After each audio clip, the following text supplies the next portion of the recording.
akan tetap memiliki sifat ketinggian, yakni ulu, irtifa' ulu, dan kemampuan kudrah.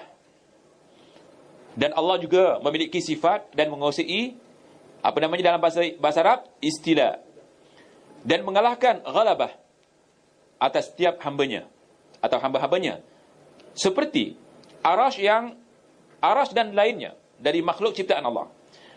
Akan tetapi sifat istiwa itu tidak boleh untuk diartikan dengan menguasai. Sebagaimana orang-orang Singapura mengatakan Allah tak bersemayam di atas arasnya, tapi Allah berkuasa dari atas arasnya. Istiwa dikatakan istaulah.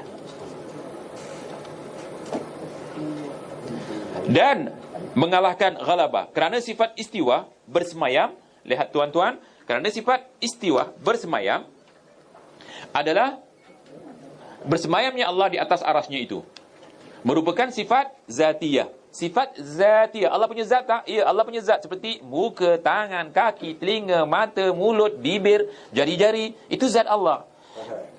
Tetapi kalau kita bercerita di masjid, kita kena halau nanti. Kenapa orang-orang di masjid sudah ditanamkan keyakinan bahawa Allah tak punya zat? Orang yang menafikan zat Allah, dia sudah syirik. Syirik apa namanya? Syirik ta'til, membatalkan sifat Allah. Anda katakan tadi, kalau mau masuk syurga tanpa hisab dan azab, jangan buat syirik di atasnya syirik ni. Syirik apa? Syirik ta'til. Apa arti syirik ta'til? Membatalkan sifat Allah Subhanahu wa taala. Jadi Allah punya sifat, sifatnya antaranya tangan, telinga, mata, bibir, kaki, tapak kaki, jari-jari, dua tangan. Tapi kalau kita belajar sifat 20 ini semua dinafikan, subhanallah. Menafikan sifat Allah seperti ini sama seperti melakukan satu kesyirikan, syirik akbar, namanya syirik ta'til. Selamatkanlah ya tuan-tuan, ayah antum yang masih belajar sifat 20.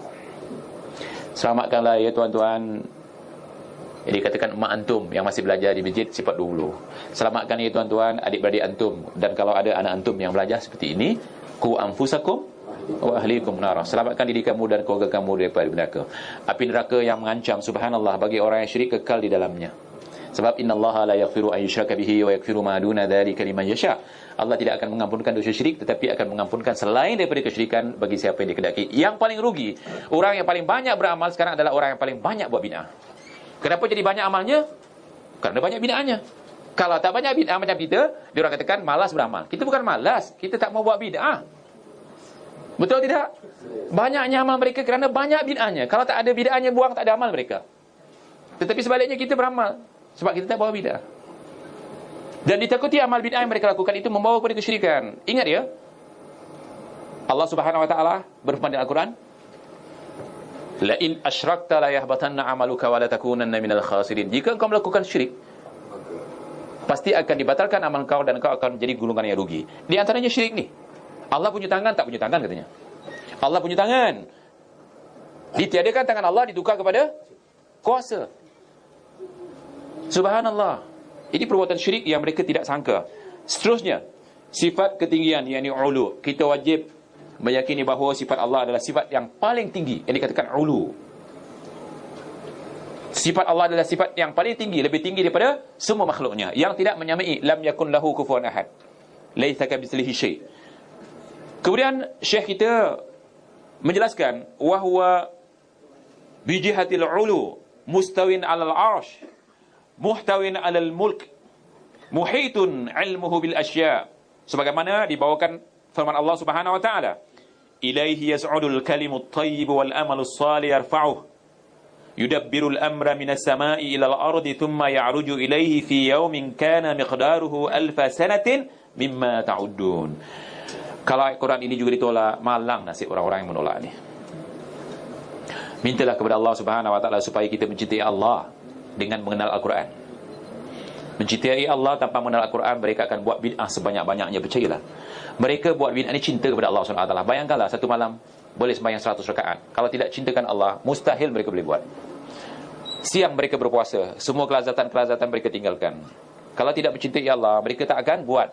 Tetapi mencintai Allah sahaja tanpa ilmu, mencintai Allah tanpa ilmu, cinta itu bukan mendekatkan kita kepada Allah, menjauhkan lagi. mendekatkan kita kepada Allah SWT sehingga Allah angkat tinggi kerana ilmu kita. Apa ayatnya? Yarfa'illahu alladhina amanu minkum walladhina utul ilma. Jadi muslimin dan muslimah, sediakan diri antum untuk menghadapi syurga dengan ilmu, bukan dengan amal. Sebab amal tanpa ilmu, amal itu akan dibatalkan kerana macam-macam boleh berlaku di dalam amal tersebut. Lihat, Allah berada di atas. Siapa mengatakan Allah tidak ada di atas, maka kafir dia. Bersemayam di atas arasnya. Siapa mengatakan Allah tidak bersemayam di atas arasnya, anak katakan kafir dia. Menjaga dan memelihara kerajaan, dia maha berkuasa, berjaga segala-galanya. Yang ilmu Allah itu meliputi segala sesuatu. Allah ada di mana-mana ilmunya, tetapi zatnya bersemayam di atas arash. Dan dia tidak pernah mengosongkan arasnya. Walaupun dia turun ke langit dunia 1/3 dari malam, dia turun dengan arasnya. Jangan tanya bagaimana, imani saja. Karena Imam Tirmizi mengatakan, perbezaan di antara turunnya makhluk dengan turunnya Allah, Allah turun tanpa mengosongkan arasnya. Jadi Allah turun tak ke langit dunia? Sampai orang mengatakan, orang-orang jahil ni, dia berhujah, tapi dengan akalnya. Bagaimana Allah mengosongkan arasnya, katanya. Allah turun tanpa dengan arasnya. Kita katakan tidak, Allah turun dengan arasnya, sebagaimana hadis riwayat oleh Tirmizi. Lihat dalam Mukhtasar Al-Ulu li Ali Al-Ghaffar oleh Imam Zahabi, dijelaskan hadis ini bahawa hadis ini adalah hadis yang sahih. Allah turun ke langit dunia atau tidak? Ya, setiap hari. Setiap hari 1/3 daripada malam. Langit dunia, bukan ke dunia.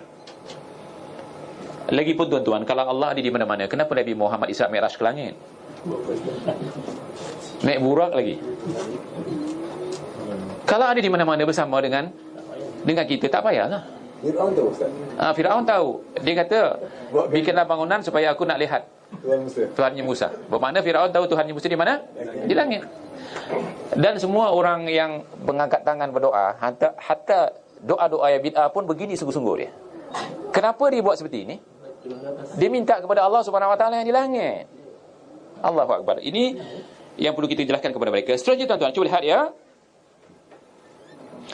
Di mana Allah Taala telah berfirman, kepadanya lah naik perkataan-perkataan yang baik dan amal-amal soleh yang dinaikkannya. Jadi tuan-tuan, bila kita berdoa, bila kita berzikir, pahala-pahalanya ni naik, Allah simpan. Betul tak? Bila kita amal kita diangkat oleh malaikat. Bukankah ada dua malaikat, satu menulis kebaikan dan satu menulis kejahatan. Yang kebaikan sebelah kanan diangkat, yang kejahatan dibiarkan di sini, tidak diangkat. Lihat ayatnya lagi. Kita bersyukur kerana kita belajar dengan membuka hujah. Kadang-kadang saya duduk di masjid, bila lihat ustaz-ustaz mengajar malang, ustaz ni, dia jadi kusas. Tahu kusas? Tukang cerita. Kita tak mahu. Bukan ikut sunnah Nabawiyah, bukan ikut sunnah para salafus saleh mengajar tanpa kitab. Imam Syafi'i pernah dihalau oleh gurunya. Siapa? Imam Malik. Datang tak bawa kitab. Begitu juga kalau kita baca sejarah, setiap guru akan memastikan anak murid punya sesuatu yang boleh jadikan rujukan bila belajar. Jadi apa yang kami bawa ni, besok jadi rujukan antum. Ya. Kemudian beliau juga mengatakan di dalam Al-Ghunyah, wa arsyur rahman fawqal ma wallahu ta'ala ala arsy. Senang kalau kembali kepada Al-Quran. Arasy Allah yang Maha Rahman, Maha Pengasih dan Penyayang, berada di atas air. Ada katakan Ar-Rahmanu ala istawa, Allah bersama di atas arasy, arasy Allah di atas air. Ada orang ketawa, Syekh, mengarut ustaz ni. Bagaimana dia tak baca Al-Quran? Ya. Allah Ta'ala berada, ia bersemayam di atas arasnya. Jadi arasy Allah di atas air dalam surah Hud ayat 7. Dan dalam surah Al-Baqarah katanya sahabat tadi ada lagi. Beliau juga mengatakan di dalam Al-Ghunyah halaman 106, ma dzakarnahu min annahu 'alal